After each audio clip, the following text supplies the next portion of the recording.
Hey guys, Ricardo here, and today I'm going to talk about vulnerability management in our series of videos about cybersecurity basics.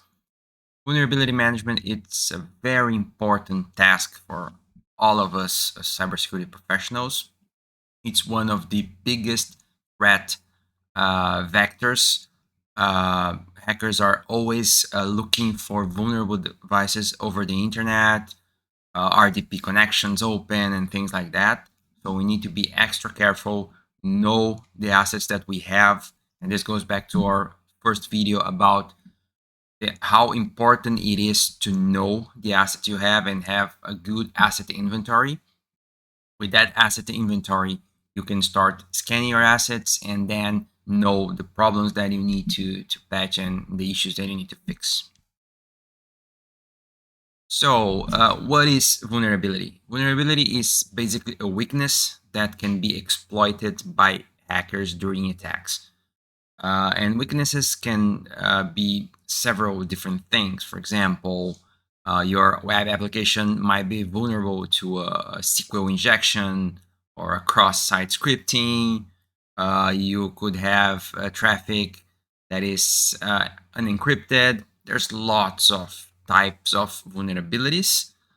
And the hackers will always be scanning anything that is on the internet, trying to find those vulnerabilities and exploit those to maybe gain access to your network, maybe break your web server, depending on their motivation. But I would say that mostly they will try to hack into your network, probably deploy a ransomware or something like that.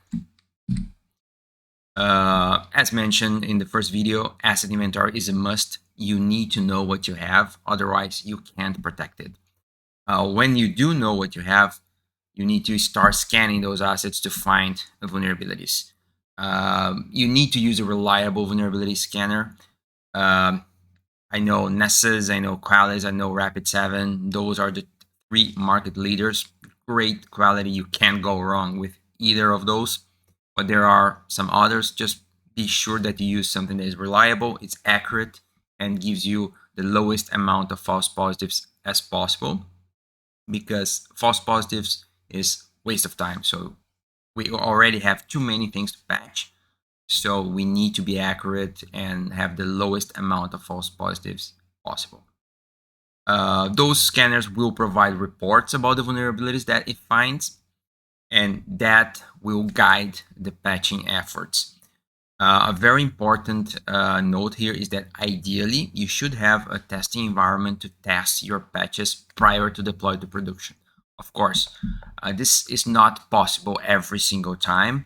Sometimes the vulnerabilities are so critical that we need to patch right away, but ideally you should have a test environment that you can deploy the patches in that test environment first, see how it goes. If nothing breaks, everything's good, then you can deploy to production.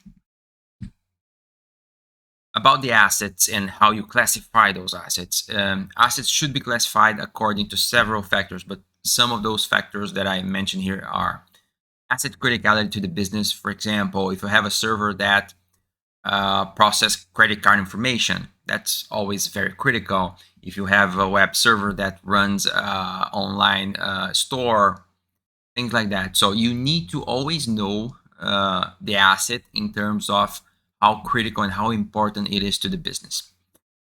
Exposure is very important. If it's internal facing, if it's external facing, anything that is external facing is always a bigger risk.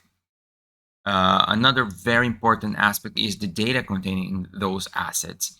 For example, if those assets handle personal identifiable information, personal healthcare information. So depending on what you process, the criticality is higher or lower.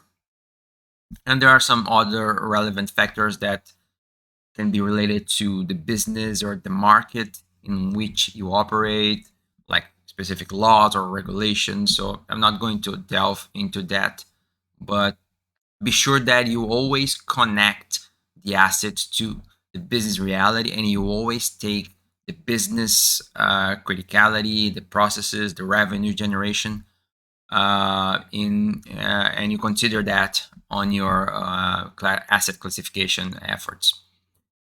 With that information, having the scan reports, having the asset classification, you can start the prioritization of patching, which is a critical task.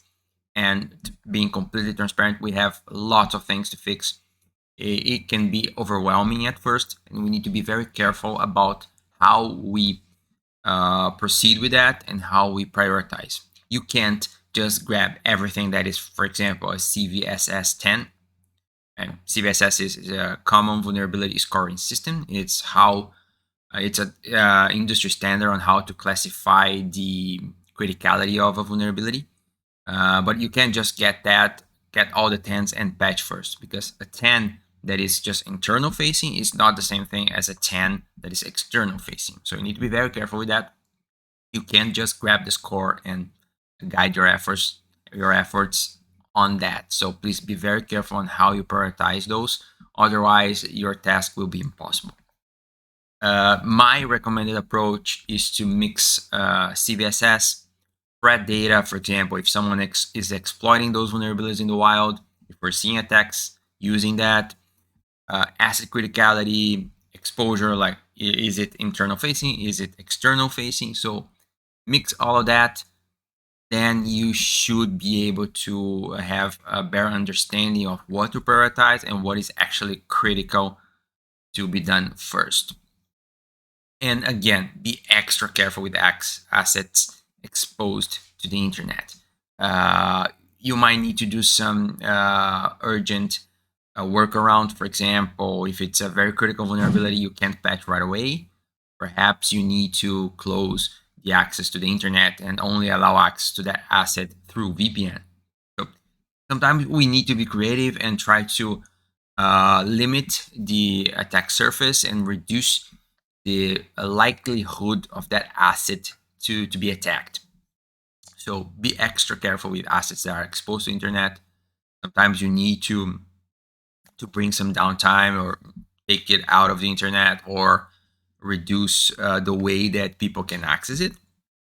But again, very important for us to be able to protect our assets, especially those that are exposed to the whole internet. Okay, thank you so much for watching this video. Please subscribe to my YouTube channel and check out for our new videos. Okay, thank you so much. Take care.